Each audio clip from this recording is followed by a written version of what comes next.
दोस्तों, अगर मैं आपसे पूछूं कि इंडिया में कौन से कम्युनिटी के लोग ज्यादा अमीर हैं और बिजनेस में काफी सक्सेसफुल है, तो आपका जवाब होगा गुजराती। क्योंकि हमारे देश के अमीर लोग अंबानी, अदानी और ऐसे 54 बिलियनर्स गुजराती कम्युनिटी से ही बिलोंग करते हैं।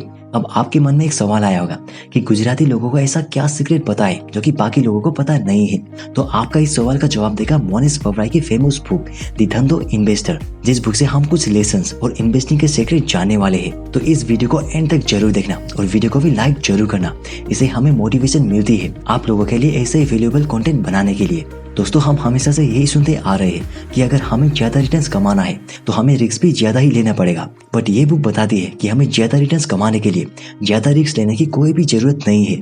आप बहुत ही कम रिस्क लेकर ज्यादा प्रॉफिट अर्न कर सकते हो। इसे धंधो फ्रेमवर्क बोलते हैं और इसी का इस्तेमाल करके गुजराती, मारवाड़ी और सिंधी कम्युनिटी के लोग बिजनेस में अपना काफी नाम कमा चुके हैं। दोस्तों, इस वीडियो में हम वैल्यू इन्वेस्टिंग के बारे में भी जानेंगे कि किस तरह के बिजनेस को आपको खरीदना चाहिए और उसमें पैसा लगाना चाहिए कि आपको आगे जाके अच्छा खासा प्रॉफिट हो। गुजराती लोग हमेशा इस तरह की अपॉर्चुनिटी की तलाश में होते हैं जिनमें अगर वो जीते तो उनको बहुत सारा फायदा हो और अगर वो हारे तो उन्हें कुछ खास नुकसान ना हो, यानी कि heads I win and tails I don't lose much. और यही है धंधो स्टाइल जिन्हें हम आगे अच्छे से समझेंगे। पर उससे पहले अगर हम गुजराती लोगों को थोड़ा रिसर्च करके देखें तो यूएस के सिर्फ 1% पॉपुलेशन इंडियंस है और इनमें से कुछ थोड़े गुजराती पटेल्स हैं। लेकिन अमेजिंग बात तो ये है कि इतने थोड़े से गुजराती पटेल्स अमेरिका के 50% मोटेल बिजनेस के मालिक है। दोस्तों, मोटेल्स वो होता है जो हाईवे पर बने छोटे छोटे होटल्स होते हैं। और मैं आपको लेके चलता हूँ 1970 में, जब कुछ गुजराती पटेल थोड़े बहुत पैसा के साथ अमेरिका पहुंचे। बट वो लोग ज्यादा पढ़े लिखे नहीं थे, इसलिए उस समय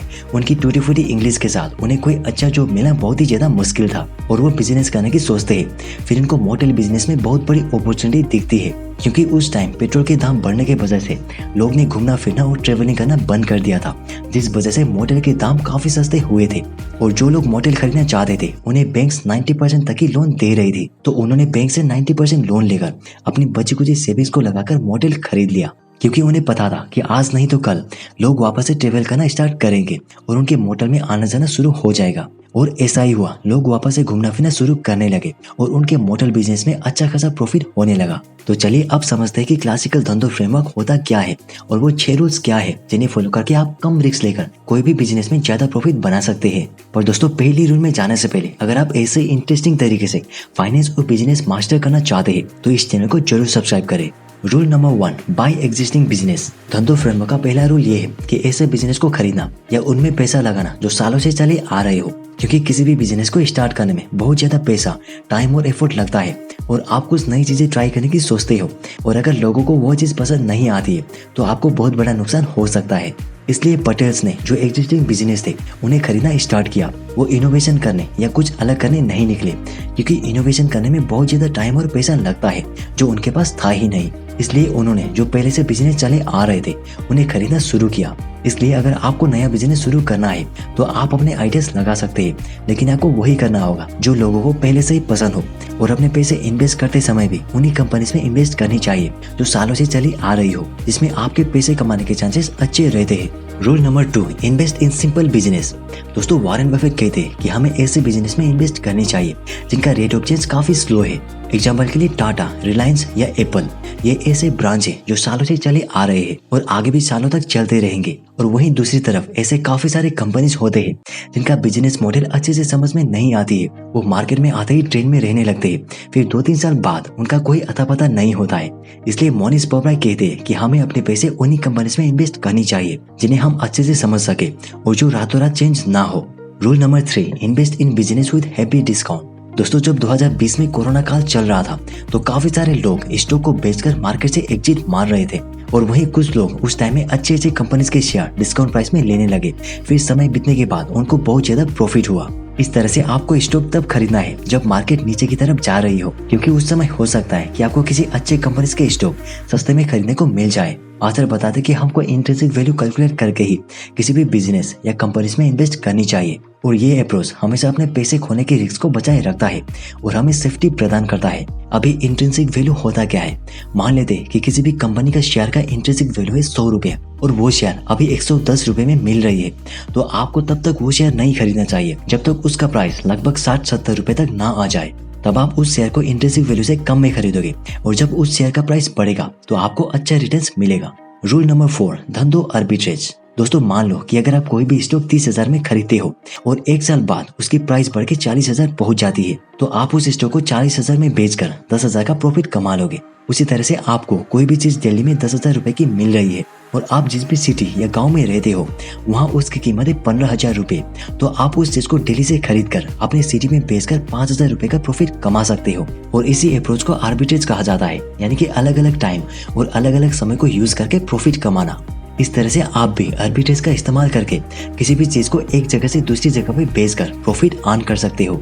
rule number 5, by business with mode. दोस्तों अगर आप लोग अपने बिजनेस में पैसा लगा रहे हो या किसी भी कंपनी में पैसा इन्वेस्ट कर रहे हो, तो आपको पता होना चाहिए कि उस कंपनी में वो कौन सी ऐसी खास बात है जो उसे उसकी कंपटीटर से बेहतर बनाती है, जिसे अदर ने मोड का नाम दिया है। अब हम एग्जांपल के लिए एप्पल कंपनी को ले सकते हैं, जो सालों से आईफोन, आईपैड या मैकबुक के लिए फेमस है और एप्पल के प्रोडक्ट का प्राइस ज्यादा होने के बावजूद भी लोग खरीद रहे होते।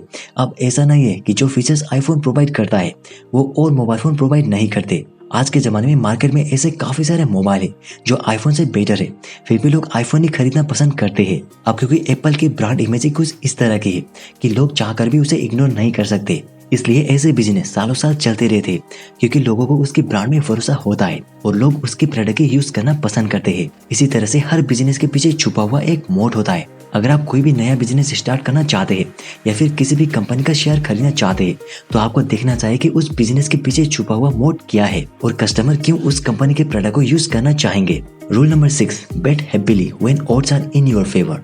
चलो दोस्तों एक बेट लगाते हैं। मान लो कि आपके पास 1,000 रुपए है, हेड्स आया तो आपके पैसे डबल और अगर टेल्स आया तो आपके लगाए हुए सारे पैसे 0 हो जाएंगे। इस सिचुएशन में आप एक सिंगल बेट पर कितना पैसा लगाओगे? इसके लिए ऑथर हमें एक फॉर्मूला यूज करने को कहते हैं, जिन्हें वो केली फॉर्मूला बोलते हैं। और ये फॉर्मूला कहता है कि जब ओड्स आपके फेवर में है तो आपको दबाकर पैसा इन्वेस्ट करना चाहिए और अगर ओड्स आपके फेवर में नहीं है तो आपको थोड़ा बहुत ही पैसा लगाना चाहिए।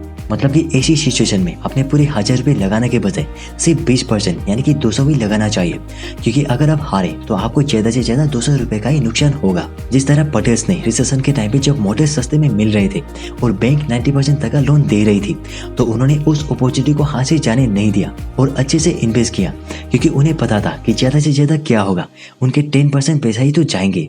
तो ओड्स उनके फेवर में थे और आगे जाके मोटर बिजनेस से उन्हें अच्छा खासा प्रॉफिट अर्न करके दिया। तो अगर आपको भी ऐसा ही अपॉर्चुनिटी दिखता है या कोई भी अच्छे कंपनी की शेयर मिलती है जो किसी कारण से अपने इंट्रिंसिक वैल्यू से कम दामों में मिल रही है, तो आपको दबा के इन्वेस्ट करना चाहिए, क्योंकि आगे जाकर वो आपको अच्छा खासा प्रॉफिट अर्न करके देगा। मगर एक बात हमेशा याद रखना कि उस कंपनी की फंडामेंटल स्ट्रॉन्ग होनी चाहिए और हमें कभी भी ऐसी कंपनी में इन्वेस्ट नहीं करनी चाहिए जिसका रेट ऑफ चेंज काफी फास्ट है, बल्कि ऐसी कंपनी को चूज करना है जिसका रेट ऑफ चेंज काफी स्लो है, जो सालों साल चले, ना कि 1-2 साल चलने के बाद अगले साल उस कंपनी का आता पता ना हो।